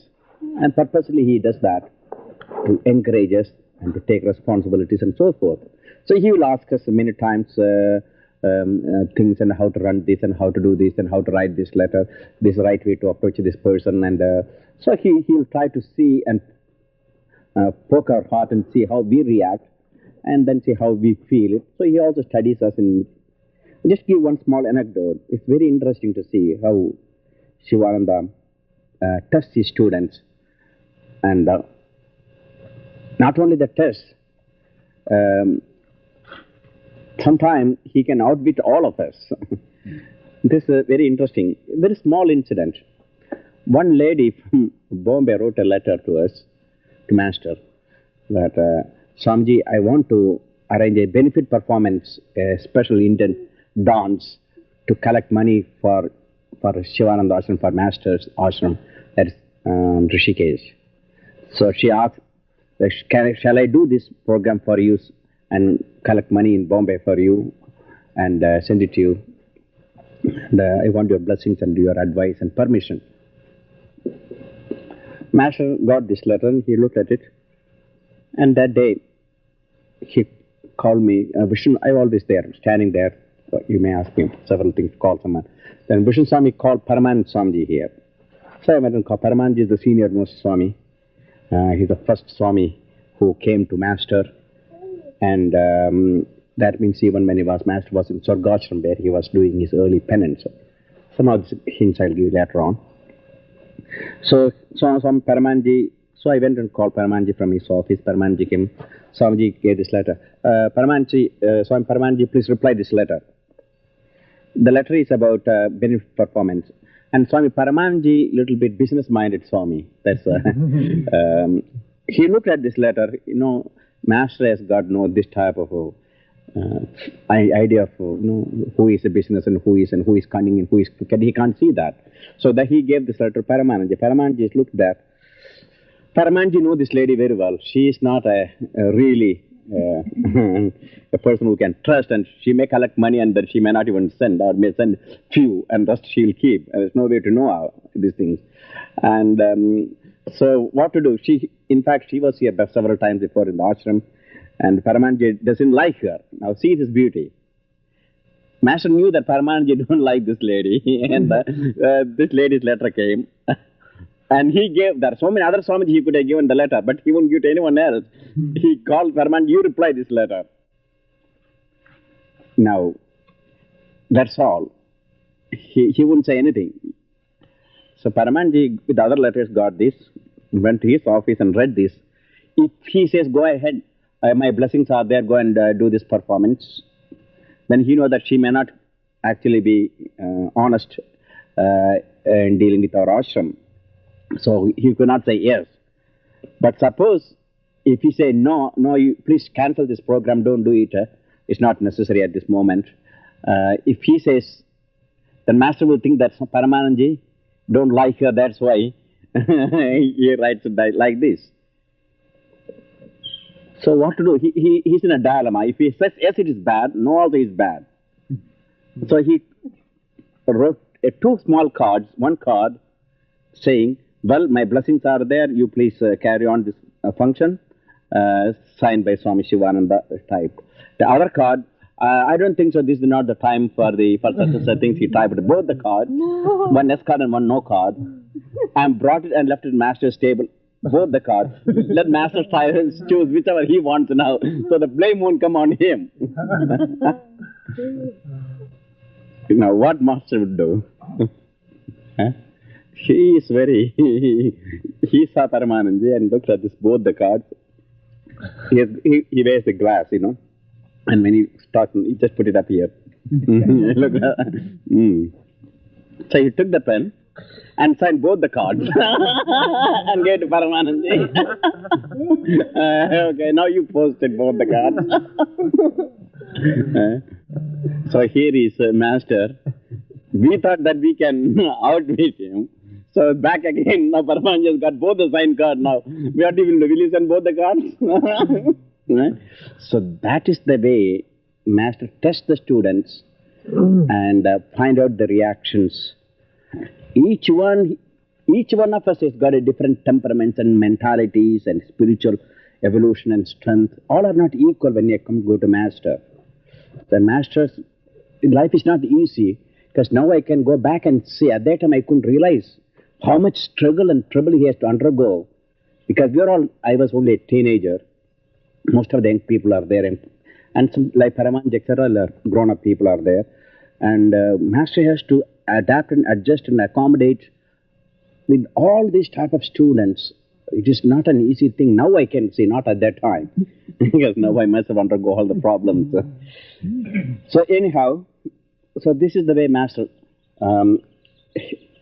tests the students in simple way. So anyhow, that's my morning program, and afterwards Master will be an hour and a half in the office, not only doing letters and the correspondence. This is the time visitors can come and see him. So the pilgrims will be coming in, visitors, just for a few hours they're passing by. They all will come and sit in Masters, and they want their blessings, and sometimes old men, young men, educated people, ministers and governors, and all types of people will come. And in between the work, Master has got tremendous amount of concentration. He'll be working simultaneously, he'll be talking to 100 people, issuing books, and do this thing. Vishnu Swami bring some tea for them, and hand over, give that gira to them, and give that book to this girl. And he'll be innumerable things he'll be doing simultaneously. Such is his concentration. And yet, though he'll be doing his work and talking, no one will ever think that he's not giving attention to them. That's the beauty. Always he keeps an eye to everyone. Plus, because he doesn't want to waste his time. The hour and a half he spends in the office, and then he goes back. Again, I'll be following him, taking all his 3 bags and walk towards him. And then by the time we clean up his room, and he has got a small place and seat, and there's a small table. And there it's mostly a dark room. Very little light comes from anywhere. There's only one small door, and that faces to the Ganges. And it's an old house it is, very thick wall and very narrow door, and there is no windows at all. So in that dark room, Master gets in, and there whatever the light comes, he uses, and then he'll spend next 2 hours, every day 2 hours he will spend morning in writing books. He has written over 200, 300 volumes. And this hour he will spend in writing. Under no conditions he will not get out of that place. So he has got a strict routine. 9 till 9 o'clock he will be in his meditation, and he will not come out. Then he takes his breakfast, an hour and a half in the office, and then he comes and goes back to his room, and then he spends 2 hours in writing. Then he locks again the room. Then no one is allowed to, and then he takes his lunch, and then he locks his room. Then we are not allowed to go into his room or anywhere nearby until he again opens the door by himself from inside. And then about 3 o'clock also in the afternoon, then he opens the room, and then brings some kind of juice, grape juice or something like that. And the Master spent another hour in writing, and then afternoon he'll come for 4 o'clock back to the office. So again, I take the 3 bags and other small tiny jobs to be done, and then lead him, and the other devotees will be waiting, and then visitors will be afternoon visitors will be waiting for him to see.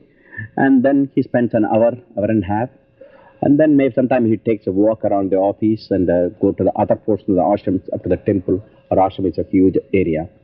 And then sometime going to various departments and encouraging them. Come back again. Then 6 o'clock, then he takes his supper, And 8 o'clock we will come back for our evening satsang. And that's the time he sings and he makes other swamis to talk. He generally don't talk too much, but he listens too much. That's a good way. And so we all will be talking, and guests will be there, hundreds of them coming from various parts. This way, we don't know when Master will ask us to talk. In a way, it is a good thing, you know. Suddenly we had to prepare. Vishnu Swami, get up and talk about Raja Yoga. And you don't know what Raja Yoga is. So you prepare yourself, you see. You read it and ready and hear from others and ready. So this way we will be always on the alert. Any moment he will ask, get up and do something, you know. So this way all the students will be always on their toe. Because we don't know when Master is going to call us for something. So anyhow, then during the satsang, he will sing anecdotes and some philosophical songs and English songs he composed. And then satsang ends by 10 o'clock. And then again, all the devotees will walk with him to his cottage. And then we'll take him to the... then they are living outside his cottage. And myself and the other two Swamiji only then go inside and then we prepare his beds. I'll tell you some of these early stories later on. Some of my personal experience with Master. So I leave you at this moment. This is my regular routine in the early stage of my stay. Plus, I got other duties. I was also in charge of the magazine section. I was the manager of the Divine Life magazine. And then I was in charge of the various departments, and different departments are there. Apart from this usual Master's personal assistant, I had to do these duties too. Well, the days went on. Within few months, this about 6 months, there was a tug of war now. Mind. Now when you come first time to the ashram or to a Master, things will be much easier for you. Everything is new. It is something like coming from a desert to a hot desert you are walking, and suddenly you come under the shady tree, cool area with a lot of water, and how do you feel it? So marvelous, is it not? Oh, so you take the water flash and sit under the cool shade. But if you are staying every day on the same pool and same tree, after some time, how do you feel it? It becomes monotonous. But first time when you come, it's so wonderful.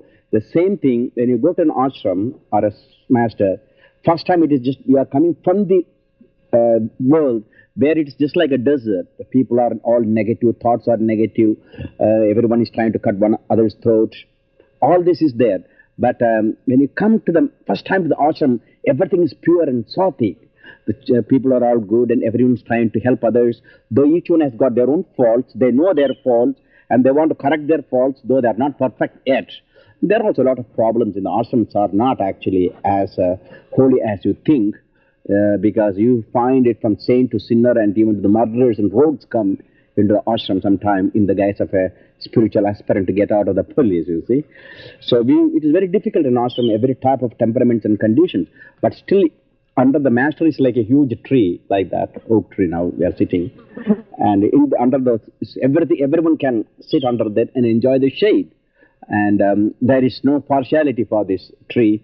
It's shade, and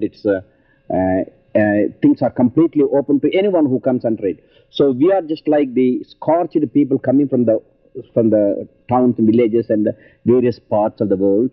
And Master is like a huge tree giving shade to everyone who comes under him. After some time, then even this became a routine affair for your mind. Your mind slowly start feeling monotonous. So the terrible tug of war. That one portion of the mind is now pulling me back to my home. The old samskaras, you know. My father, mother, home, family, sister, all this is there. And the other side of the mind is pulling to stay with the Master, because that's what my first original word I gave. I'll stay with him all the time. Which way to go? Shall I go and serve my parents and stay with them? Or shall I stay with my Master? Couldn't take anymore, because I couldn't stay anymore. So I approached my master, what shall I do? But I wasn't strong enough to directly go and tell my problems, because we always give respect to our master. And though I was very close to him, it is very difficult for me to approach and ask, what shall I do? So I took a paper and pencil, note few words. This much I know. My heart is pulling me towards my parents. I wrote a small note that how my mind is now, my parents and their love. In fact, they wrote several letters by this time. They are expecting me. In fact, they never knew that I'm going to stay. But now I'm 6 months. They knew that I don't want to go. But they wrote several letters, my parents, to come back home and to be with them, and to look after their father's lands and take charge of their responsibilities. As they are getting old, this is the way our customs in India we don't leave our old parents when especially the duty of the sons to take care of their parents when they grow old. So they expect me to be home to take care of them. So also I got other obligations. I gave my word to my master, and also I feel strong love towards him, towards his organization and its mission. So I wrote, Master, I do not know which way to go. My parents are pulling one direction. I want to go back home, and also I want to stay here and serve. I don't know which way to go. I can't. I'm having terrible agony now in my heart. I want your advice. What shall I do? Shall I go back home, or shall I stay? That was my note. Master read that. What did he say? Is that Mada Nasti, Pita Nasti, means there is neither mother for you nor father for you. It's a great philosophical formula. That is, innumerable past lives I had mothers and fathers. So also in this life, your father and mother came. They're not going to be here eternally. That's all. He didn't say much. That was sufficient, because I knew what he meant by that, because he could see everything, what is happening in me and in my future. He could even see what is going to happen to my parents. That time I was still young. I couldn't understand all those, nor I even knew what he saw. I didn't even believe what he saw, but I accepted. You will see later on, Master is always right. It looks very cruel at that time to say to an young man to forget your father and mother. But after 8 years, my mother came to see me. My mother also had this spiritual samskaras in her childhood, though she didn't have an opportunity to develop. And within 3 days, there was a special function called Shivaratri dedicated to Lord Shiva. That is one of the day Master initiates students into sannyasa or Swami. By that time, I'm already a Swami for several years. And Master asked her, she just came to see me, do you like to take sannyas? And of course, she's married and her husband is, my father is still alive. Generally, once they take a Swami order, they can't go back home. She can't go back home. She said, yes, Swamiji. And so my mother also, in 3 days, she became another Swami. Her full wish also fulfilled. Since childhood, she had these tendencies of spiritual samskaras. And Master saw, if I had gone back home, I'm sure I will be never happy with my home life, because I'm not intended to live in that type of a small family, friends and a few children and so on. That is not inherent in my mind at all. I could see not now at that time. Now I could see what state I will be. My past life, I must have no idea of this individual family and family life. It's not there. So anyhow, my mother also became a Swami. My father came, he hasn't got the samskaras to see me, to take me home. That about few years earlier, he came to see me. And he went back home within few days. So that was the story of my parents. Anyhow, that's the day I closed the chapter and never considered that's only I got one father and mother, but every other beings in this universe are all my father and mother. That's what my teaching I learned, the teaching I learned from my great master. So now I have a little bit more peace and strength. Now I determine definitely, now I'm definitely ready to stay. But still I have to go several stages. So many things I have to pass through. This is only a first beginning stage of my life. Then I was initiated into Brahmacharya and within 6 months I became my name was known as, originally as something else, but now I am known as Brahmachari Vishnu Chaitanya. You initiate into Brahmachari. Then after 6 months, after that initiation, I was one of the youngest Swami to become. I was known as Swami Vishnu-devananda, the new initiation. Generally, to become a Swami, it takes several years. The masters sometimes you have to stay 6 years or 7 years or 8 years before master initiate you into a Swami. And some masters are very strict, see whether the student has the strength to become a Swami. But Master Swami Sivananda has got a different idea. He thinks most of the young people who come, or people who come to him, they got sannyas samskaras or impressions in them, but they're afraid because they think they may not have the strength. In fact, no one is actually perfect to become a pure Swami. It's not possible in one life to become a completely and pure Swami, to follow a very strict rules. In one life it is not possible. So Master thinks, even if someone may not be able to 100% Swami, he can only be 20% Swami, it's much better than no Swami at all. So that's what his idea is quite different from all of us. You see, other Swamis didn't like it, other gurus didn't like it. Swami Sivananda initiates everyone into Swami order, and that's not the right thing, so they say special qualifications. So it is better to aim a lion and catch him than aim a jackal and catch it. Anyone can catch a small fox or jackal, but to catch a lion you must be strong. So aim high, even if you fail, it's much better.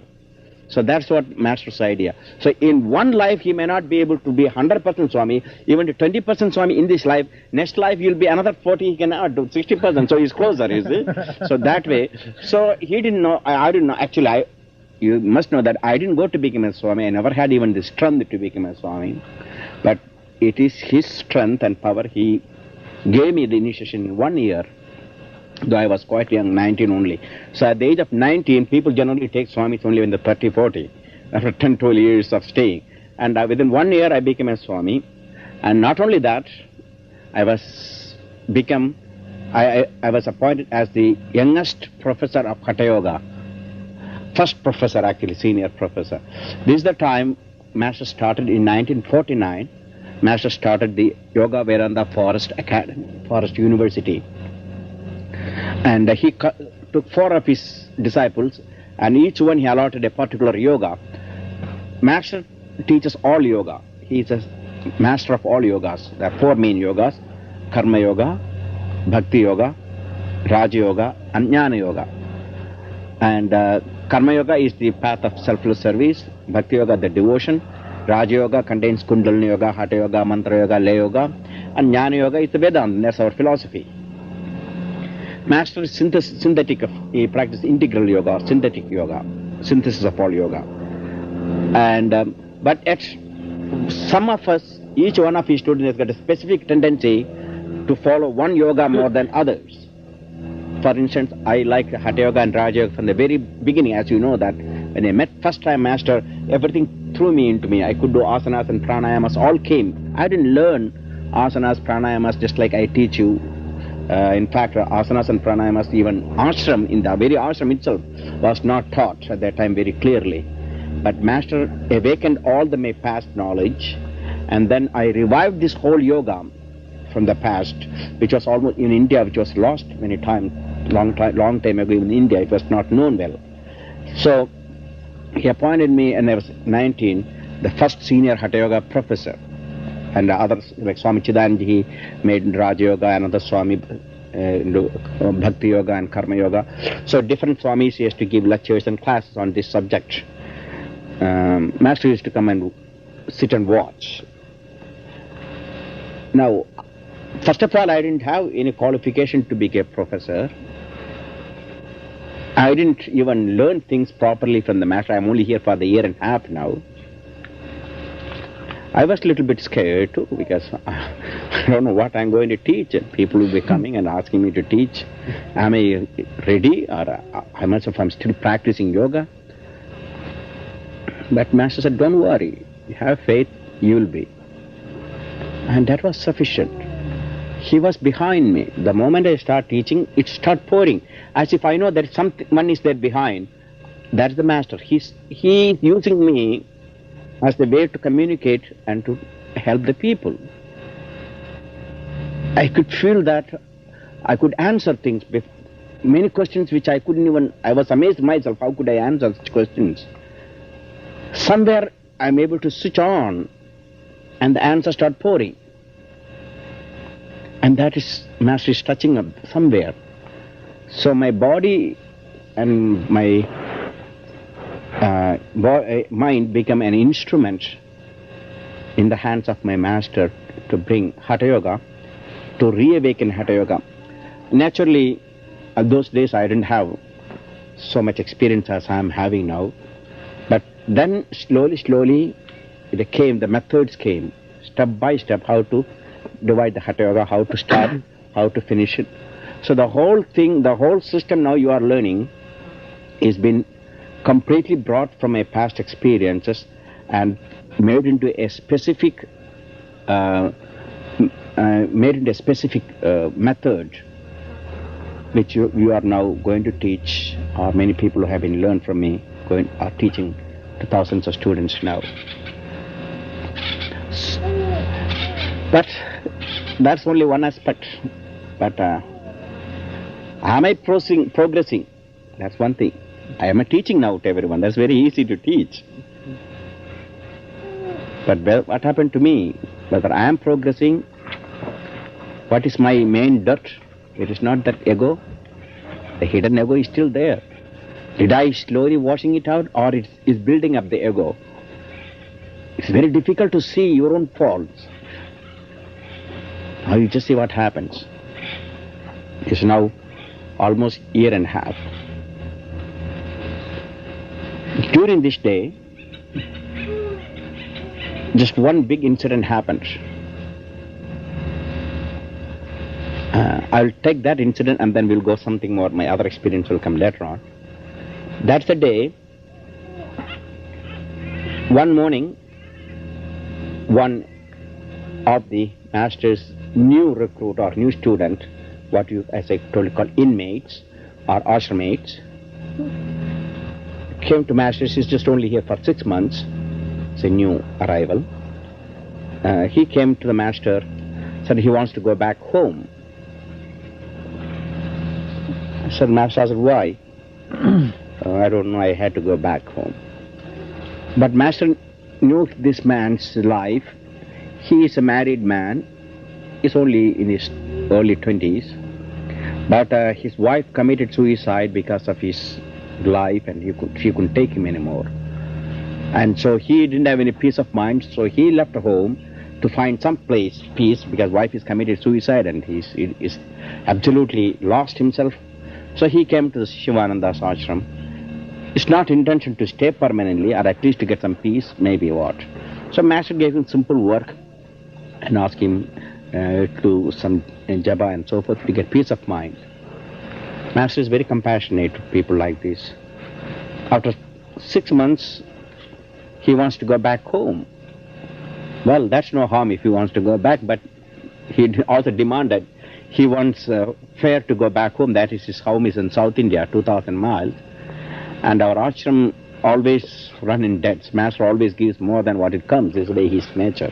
He feeds about 200 people, and we have to have food for them.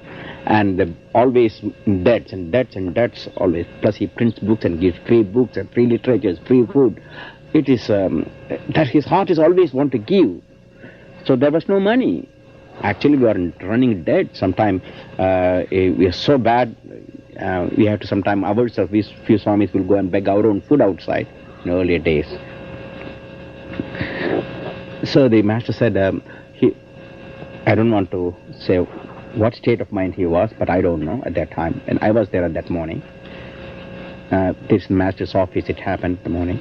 So he said, it's not possible at present, we don't have the money. Stay for a few more months and get yourself peace of mind instead of going back home. But he was not satisfied. No, what happened to him? He just left Master at that time, went to his room.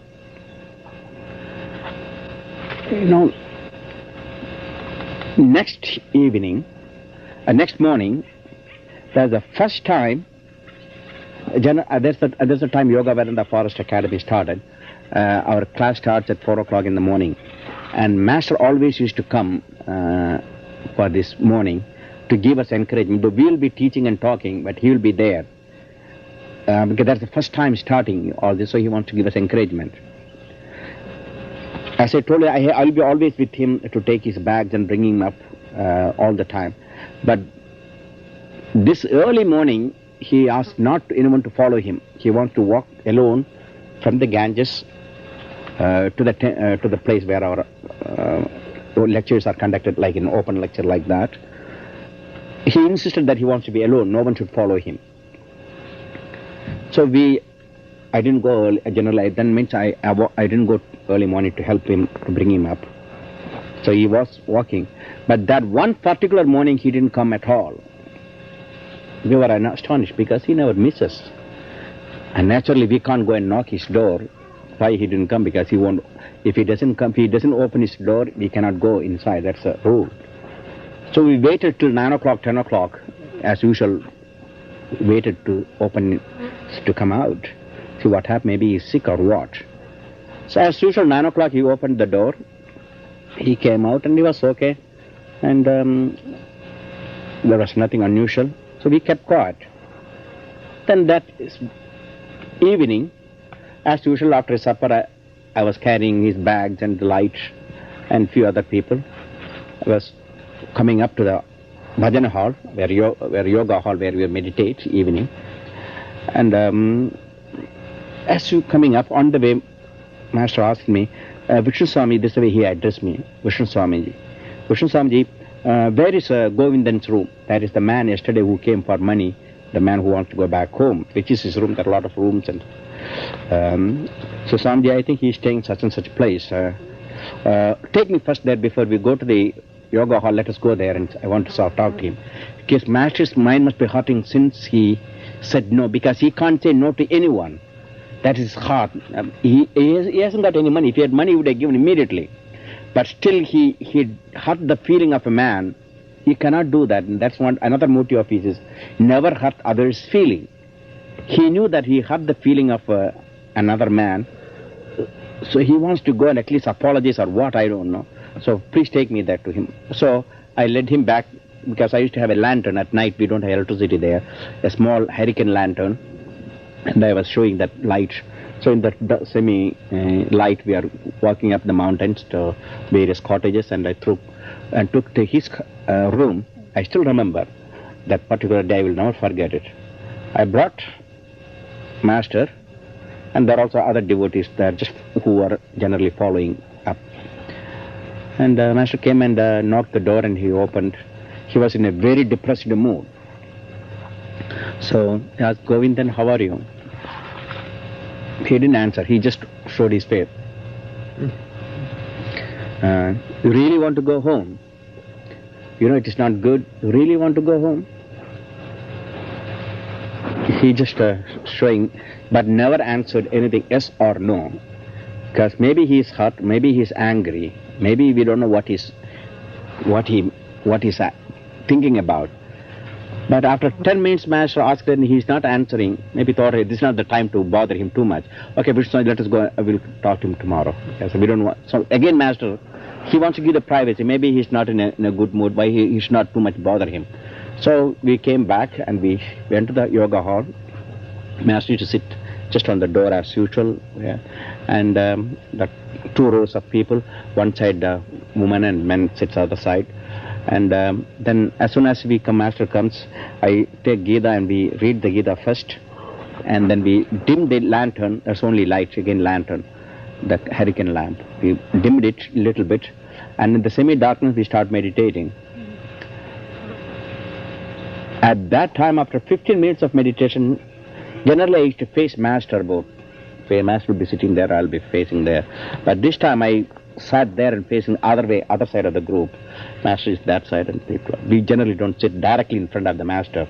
That is not the right thing, so we just move a little bit and face the other way. And in the semi-darkness, suddenly I heard some noise. Suddenly the breaking of the glasses and the thunder and so on. So just we all woke up from our silent meditation, still darkness. So I looked in the little bit of light is there. I looked at the same where the thing come up, and Master is seated there, and there is someone beating on Master's head. Just an instinct, naturally, I jumped from the. Everyone was stunned, and naturally I was always with Master. So it's my natural instinct to protect the Master. So I jumped from the seat and went and caught hold of him. I don't know who he was, what he was, nothing. And then we put the lights on. Then only I saw already, he was hitting 4 times on the Master with an axe. But just a miracle, Master was just looking at him simply without moving. And he's sitting on the Master's bare head with a big axe. But somehow it missed all the hit. It's just a miracle. And I myself didn't know at that time he was using an axe. I thought he was using a stick. When the light was brought, only we saw that, thank God, one small blow on his bare head, it is bald, and it will split the head into pieces. But actually, I had enough strength to hold him for the time being. Then others came, and first time I actually gave a real slap in my eye. I'm a Swami, I'm not allowed to hit anyone. But I did that. It's just an instinct, again. When the whole group, the entire devotees came to actually want to kill him at that time. But Master came and removed him. And naturally there was a police outpost, and police inspector came. Master said, don't do anything to him, just keep him for safe custody tonight. Otherwise these people do harm to him. And we are going to send him back home tomorrow. He's not well. So that's all Master said. And then it was a very terrible day for us. Just narrowly Master escaped from a assassin. So he was in the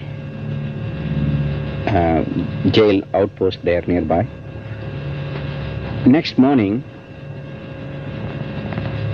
still I shook up from the last night action.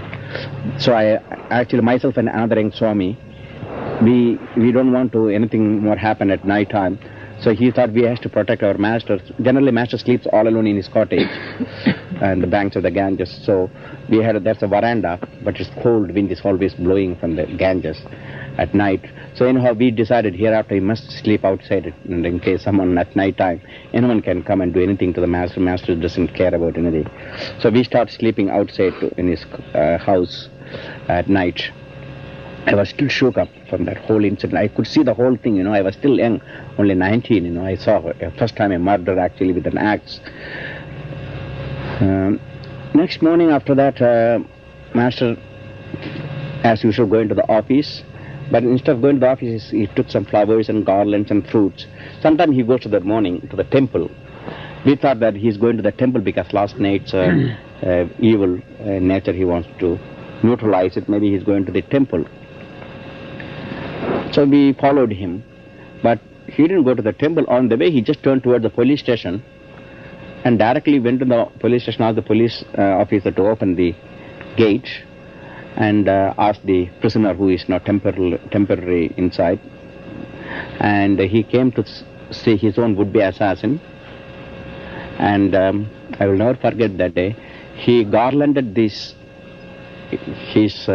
what you call his disciple or his assassin or whoever it is, and worshipped his feet. He put flowers in his feet, and then fell completely at his feet as if he is prostrating before God.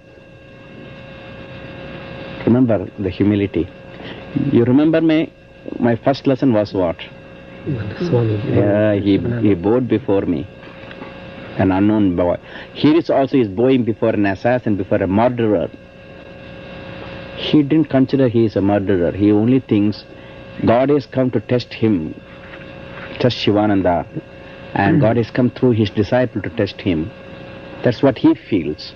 So we saw he worshipped his own would-be assassin. And then that day onwards, we were disciples, we became very bit more careful to see Master's life will not be endangered by any other person. We try to protect him as much as possible. So now see what happened. Why I brought this subject is to show what happened to me personally. I was one of the youngest Swami. I think 2 young Swamis we are. One is both same age, I think. And I was the Hatha Yoga professor. I am Master's personal assistant. I teach Hatha Yoga. And plus I even saved Master's life. All this added to what? My ego started going up. It's blowing up now. Plus I had a lot of work to, apart from that thing, life was not very easy. Just like here, we had only very limited amount of food, and I used to get up in the morning 4 o'clock onwards, then continuously working, attending all these duties and meditation, then evening classes and conducting classes. Then I go back and meditate 11 o'clock when everyone goes to sleep. I go to the Ganges and do my own sadhana and meditation till 12 o'clock. So very hardly I had few hours sleep every night. Plus extremely difficult. So many jobs. We had to carry milk and we had to go through flooded waters and innumerable type of works. Then apart from all this ego, then comes, I'm here for more than 2 hours. What I'm doing all type of work and work and work. There's no time for me meditation. There's no time for my own sadhana. I can't do my pranayama, asanas, constantly called by duties. This is not a real ashram, Ego start coming up, Swami Shivananda is not teaching me everything. He is only asking me to work all the time. Now I started seeing what? Fault in my own teacher. Slowly, not only ego is developing, cloud is coming up. Slowly I've started seeing fault in my master, and ego started building up. By the time, even they specially built a special room in master's cottage itself for me, specifically for my use. And then first time again, master sent me as the representative of him, myself and Swami Chidananda, my first lecture tour outside the ashram. He asked me if there is a big conference, yoga conference, and Swamiji allotted Swami Chidananji and me together to go and represent him for this great conference. I was still only a young man, but that's a great thing, great honor that so many Swamis that I had the opportunity to go and represent Swami Shivananda and demonstrate asanas, and thousands and thousands of people will be there. And naturally people will give us a great respect when you come from Himalayas, especially Swami Shivananda's disciples. Plus we are coming from the Himalayas. And so, when we went there, we had a royal welcome, thousands of people there. We have been garlanded and worshipped, we lifted up and left up as we are real gods, we worshipped every day, and again the best foods and best accommodation, people coming and falling at our feet. Can you imagine what a state thing is? So what happened further? Ego start going up. So then one day Then after I came back from this 2-3 days of program, and then again the work and this and that and this, Master looked at me when he saw what is happening in me. This is the time the ego is reaching is a dangerous level. It's like a fever, It's gone 104 degrees more. Now it is reaching. It will kill the person. It's time to reduce this ego. There will be no. So he said, Vishnu Swami, when I went evening to take the lantern and my usual work to lead him to the office, to the satsang, at my last work. He called, Vishnu Swami, I don't need your service anymore. He called another young Swami to do my job for him, whatever the work I was using for him. You can go and meditate. You can meditate now. I don't need your work anymore. Someone will do that. That is around 8 o'clock in the evening. You know what that means? It's really the greatest blow ever I had in my life. To get a word from my master like that, it's not easy to take it. That very night, I didn't go to satsang, to meditation on that day. Generally, I never miss. Always I will be with the master for meditation. This is the day. So another Swami came and took master. And I was still in master's cottage in the small room where I have been allotted. So I just wrote a small note. And I left, I'm leaving. So at that night, I left the ashram. Only had a pair of clothes and a small vessel and a blanket. I'm up wandering now in the Himalayas. I moved on to that very night, went further up, walked about 15-16 miles in the jungle, in the forest, stayed overnight near a village.